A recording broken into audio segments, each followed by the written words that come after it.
El profeta Jonás fue un siervo de Dios diferente de los demás. Fue llamado para efectuar una misión muy semejante a la de otros profetas, llamar al arrepentimiento a un pueblo que estaba madurando en la iniquidad. A diferencia de los demás, sin embargo, Jonás respondió intentando huir de su asignación. Si se hubiera negado por cobardía, aunque esta no es una excusa, se habría comprendido, pues la brutalidad con que los asirios trataban a sus enemigos era bien conocida, véase temas suplementarios, sección D. Pero el problema de Jonás no parece haber sido la cobardía, sino más bien, el resentimiento contra el Señor por dar al odiado enemigo una oportunidad de arrepentirse, véase Jonás 4, 1, 2. Para una persona que ha aprendido a tener amor cristiano hacia todos los hombres, la actitud de Jonás parece casi increíble.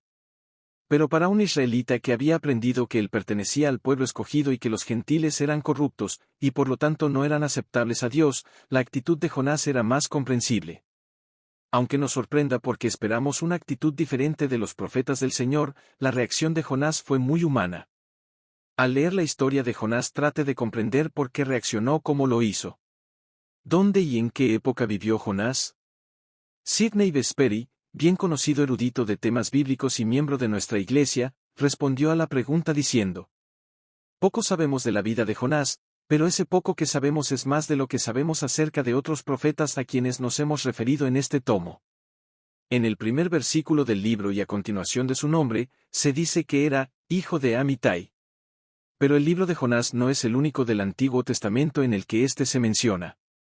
En 2 Reyes 14:25 se nos dice que Jeroboam II, rey de Israel, restauró los límites de Israel desde la entrada de Amat hasta el mar de Arabá, conforme a la palabra de Jehová Dios de Israel, la cual él había hablado por su siervo Jonás hijo de Amitai, profeta que fue de Gat-Hefer.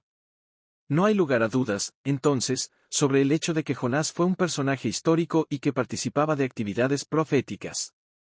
El hogar del profeta, Gat-Hefer, de acuerdo con Josué 19, 10-13, estaba en el territorio de la tribu de Zabulón.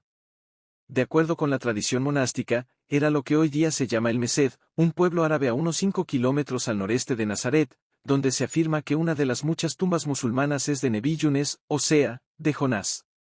San Jerónico, aproximadamente en el año 400 a.C., también habla de Gat-Hefer como situada a 2 millas romanas desde Seforis rumbo a Tiberias.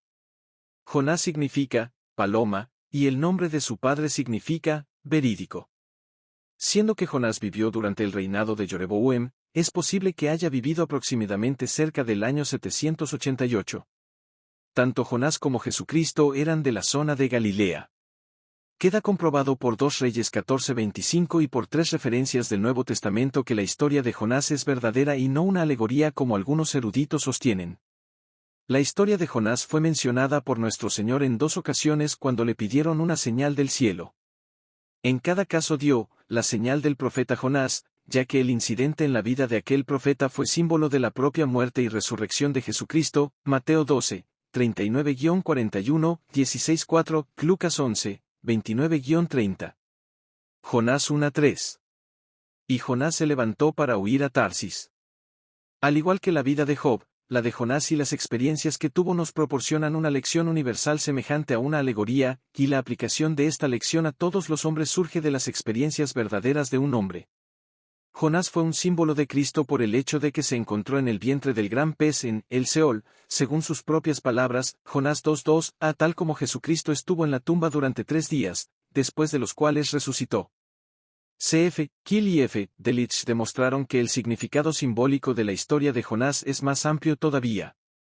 La misión de Jonás fue un hecho de importancia simbólica que tuvo el propósito no solamente de hacer comprender a Israel la posición de los gentiles en el reino de Dios, sino también de representar el día en que los paganos que obedecieran la palabra de Dios se unieran en fraternidad para gozar de la salvación preparada en Israel para todas las naciones. A medida que se acercaba el tiempo en que Israel iba a ser entregada al poder de los gentiles y pisoteada por ellos, como consecuencia de su orgullosa apostasía al apartarse del Señor su Dios, fue muy natural que la mente de Israel considerara a los gentiles como enemigos del pueblo y del reino de Dios. No solamente les negaba la capacidad de salvarse, sino que también interpretaba el anuncio profético del juicio que venía sobre los gentiles como indicación de que estaban destinados a la destrucción total. El objeto de la misión de Jonás en Nínive era el de combatir de la forma más enérgica, y prácticamente desechar por completo, la idea errónea de que solamente los descendientes de Abraham, o sea, de la nación elegida, merecían salvación. La actitud de Israel hacia el designio de Dios de mostrar misericordia a los gentiles y otorgarles salvación queda demostrada en la conducta de Jonás al recibir el mandato divino, y también cuando va a llevarlo a efecto. Jonás trata de escapar del mandamiento de proclamar la palabra de Dios en Nínive, e intenta hacerlo huyendo a Tarsis, porque se siente disgustado por la demostración de misericordia divina hacia el gran mundo pagano, y porque, de acuerdo con Jonás 4:2, teme que la prédica del arrepentimiento desvíe la destrucción con la que estaba amenazada aquella ciudad. En esta forma de pensar del profeta se reflejan los sentimientos y la manera de pensar de la nación israelita en general hacia los gentiles. De acuerdo con el hombre natural que había en él, Jonás comparte el sentir de la nación y, por lo tanto, es el indicado para representar a Israel en este aspecto.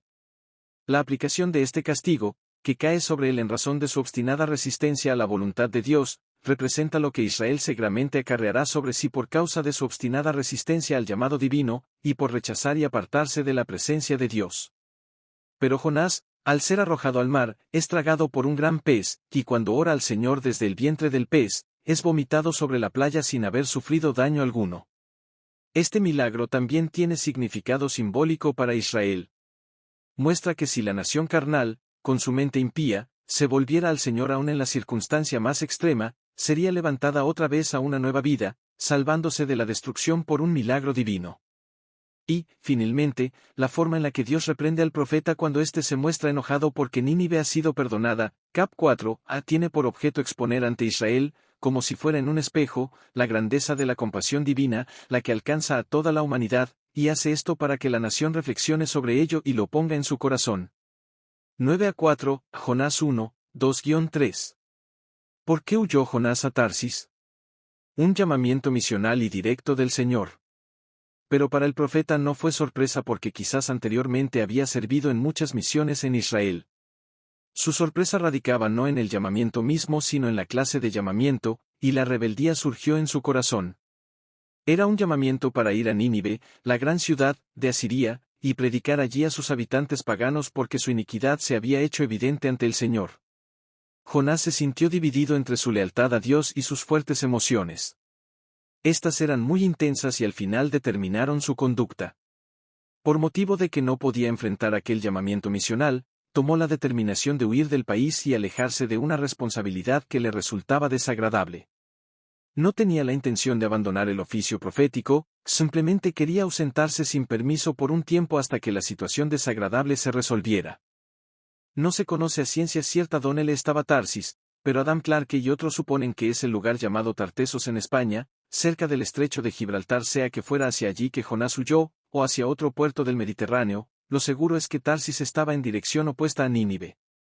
Jope era un puerto importante en la costa de Israel en la época de Jonás, y desde allí salían las naves hacia distintos puntos del Mediterráneo. Jope es la actual Jaffa, al lado de la cual se levanta la moderna ciudad de Tel Aviv. Jonás 1, 4-7. ¿En qué consistía la práctica de echar suertes? La práctica de echar suertes era una antigua costumbre que servía para llegar a una decisión en la ausencia de una manifestación directa de la voluntad del Señor. También fue empleada cuando se deseaba alcanzar una decisión imparcial. El carácter y la forma de los objetos utilizados en aquella época no son conocidos, ni tampoco lo es el método mediante el cual la suerte era echada. Algunos eruditos sugieren que se trataba de piedras lisas o varas coloreadas o marcadas con símbolos. Los paganos echaban suertes porque ellos creían que las divinidades guiarían el resultado. En este caso, parece que el Señor dirigió el resultado. Jonás 1, 8-10. La grandeza del Dios de Jonás. Jonás valientemente proclamó que Jehová es el único Dios de toda la creación. Jonás 1, 11-16. Jonás sugirió su propio destino a los otros pasajeros de la nave. ¿En qué forma muestran estos versículos que aunque Jonás huía, no lo hacía por cobardía? Los hombres no aceptaron la oferta de Jonás sino hasta después de haber hecho todo esfuerzo por salvarse en otra manera. El deseo de Jonás de hacer esto también muestra que comprendía que su conducta no complacía a Dios. El pasaje de Jonás 1, 14-16 testifica que los marineros arrojaron a Jonás al agua muy en contra de sus propios deseos y solamente lo hicieron porque Jonás les mandaba hacerlo. En un intento de ser absueltos de toda ofensa ante cualquier dios, los marineros ofrecieron una oración al Señor y rogaron que lo que hacían no les fuera tenido en contra suya. Jonás 1:17. Pero Jehová tenía preparado un gran pez. La historia de que Jonás fue tragado por un gran pez se ha ridiculizado y ha sido tema de controversia en el mundo. Los que hacen burla emplean este versículo como argumento para sostener que el libro de Jonás es solamente una parábola y no un registro de hechos históricos. Hablando de los que opinan así, el elder Joseph Fielding Smith dijo: ¿Vamos nosotros a rechazarla como una imposibilidad y decir que el Señor no pudo preparar un pez, o ballena, para tragar a Jonás? Ciertamente el Señor se sienta en los cielos y sonríe ante la sabiduría del mofador y entonces, súbitamente, responde al desatino con una repetición del milagro en cuestión, o por la presentación de uno aún mayor. Creo, como creía el señor William J. Bryan, en el relato de Jonás. La principal razón por la que creo no es porque esté relatado en la Biblia, ni porque el incidente haya sido repetido hoy en día, sino por el hecho de que Jesucristo, nuestro Señor, lo creyó. Los judíos lo buscaban para que les diese una señal de su divinidad. Él les dio una, pero no la que ellos esperaban. Los mofadores de aquella época, a pesar de las obras poderosas del Señor, fueron incapaces de creer a causa del pecado. Él les respondió y les dijo: la generación mala y adúltera demanda señal, pero la señal no les será dada, sino la señal del profeta Jonás. Porque como estuvo Jonás en el vientre del gran pez 3 días y 3 noches, así estará el Hijo del Hombre en el corazón de la tierra 3 días y 3 noches. El vocablo hebreo tanén y el griego ketá se emplean en el Nuevo Testamento para describir cualquier criatura marina de tamaño descomunal. Los tiburones son comunes en el Mediterráneo y tienen una garganta suficientemente grande como para tragar a un hombre. Es claro que la naturaleza milagrosa de este hecho radica en que Jonás haya sobrevivido en el tubo digestivo de un gran pez durante 3 días, así como también en el hecho de haber sido tragado entero. Jonás 2. Jonás oró al Señor y fue salvado. Jonás, en este caso de desesperación, finalmente se dirigió al Señor y su oración mostró un arrepentimiento sincero. El uso que hace del vocablo Seol, que en hebreo significa mundo de los espíritus, y a veces es traducido como tumba, es otra analogía con lo que aconteció con Cristo en su entierro. El lenguaje de la oración de Jonás y el lenguaje empleado por el Señor al hablarle a José Smith cuando éste estuvo encarcelado en Liberty son semejantes, ya que ambas citas se refieren a las puertas del infierno, que se abren. También se puede comparar Jonás 2:9 con el lenguaje empleado en Alma 36 horas y 18 minutos. El voto de Jonás de pagar lo que había prometido fue su manera de expresar que cumpliría la misión que le fue encomendada y así, mandó Jehová al pez, y vomitó a Jonás en tierra. ¿Por qué Nínive es llamada gran ciudad? Nínive era un centro comercial bien conocido en la época de Jonás. Tenía terrazas, arsenales, bodegas, bibliotecas y templos. Los muros eran tan amplios que 2 carros uno al lado del otro podían andar arriba de ellos. Afuera de los muros había grandes suburbios, ciudades y pueblos. La circunferencia de la gran ciudad era de aproximadamente 100 kilómetros y se necesitaban 3 días para recorrerla. ¿Qué se representa mediante el silicio y la ceniza? Las palabras de Jonás parecen haber tenido un efecto inmediato y muy positivo sobre los habitantes de Nínive. No podemos hacer más que conjeturar en cuanto a la razón que llevó a un pueblo no israelita a creer en un profeta hebreo. Tal vez se vieron impelidos al arrepentimiento por la presencia de un extranjero que, aparentemente sin pensar en la seguridad personal, llegó desde tan lejos para exponer los pecados de un pueblo que no le era conocido. De cualquier modo, su misión tuvo el resultado esperado: Nínive se arrepintió en silicio y cenizas. El elder Bruce R. M. C. Conkie escribió lo siguiente: una tela rústica, obscura, hecha de pelos de camellos y cabras, y empleada antiguamente para hacer bolsas y alforjas, era llamada silicio. También se usaba para hacer las túnicas de los que estaban de duelo y así llegó a ser, en la mente profética, símbolo del pesar y del duelo. Era costumbre que los que estaban de duelo se vistieran de silicio y esparcieran ceniza sobre su cabeza, o bien se sentaran sobre las cenizas mostrando así que su gozo había fenecido o había sido destruido. Génesis 37 horas y 34 minutos, Esther 4, 1, 3, Isaías 61, 3, Jeremías 6:26. El empleo de silicio y cenizas también era considerado antiguamente como señal de humildad y penitencia. Cuando la gente recurría al silicio y a la ceniza para ayudarse a alcanzar la fuerza espiritual para comulgar con Dios, esta práctica también iba acompañada con el ayuno y la oración. Daniel, por ejemplo, da esta explicación como prefacio al relato de una de sus grandes peticiones al trono de la gracia: y volví mi rostro a Dios el Señor, buscándole en oración y ruego, en ayuno, silicio y ceniza.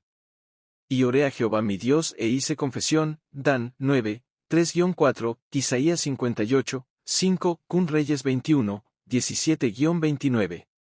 El silicio y las cenizas, acompañadas de oración y de un corazón contrito ante el Señor, llegaron a ser símbolo del arrepentimiento más sincero y humilde. Jonás 3:10. ¿Tiene Dios la necesidad de arrepentirse? La traducción de este versículo hecha por José Smith dice que Dios vio lo que hicieron, y porque se apartaron de su mal camino y se arrepintieron, Él apartó el mal que había dicho haría venir sobre ellos. Jonás 4:1-11. Jonás no estaba conforme. Aquí Jonás demostró un segundo problema: debilidad de carácter. Se enojó porque el pueblo se arrepintió y Dios apartó su enojo. Jonás se sintió tan mal que deseó estar muerto. Aunque se había arrepentido de su deseo de escapar al llamado del Señor de ir a Nínive, no había cambiado mucho en su actitud hacia los gentiles. El Señor enseñó, en una forma que facilitaba su entendimiento, que todas las cosas están en sus manos: la calabaza, el gusano y la vida misma. Los vientos del este son muy destructivos, pues provienen del desierto de Arabia. Después del viento caliente y seco, el sol hirió a Jonás haciendo mayor su incomodidad al punto de que anheló la muerte. Una vez que el Señor llevó a Jonás a este estado, pudo enseñarle en cuanto al valor de las almas que había en Nínive. Los miles que no podían discernir entre su mano derecha y su mano izquierda, eran los jóvenes, niños, y las personas inocentes. Jonás 4:11. Ciertamente el Señor sentía más piedad hacia ellas que lo que Jonás sentía hacia la calabaza. Véase Alma 26 horas y 27 minutos, 37. Por medio de esta sencilla planta, el Señor le enseñó la forma en que Dios ama a todos sus hijos.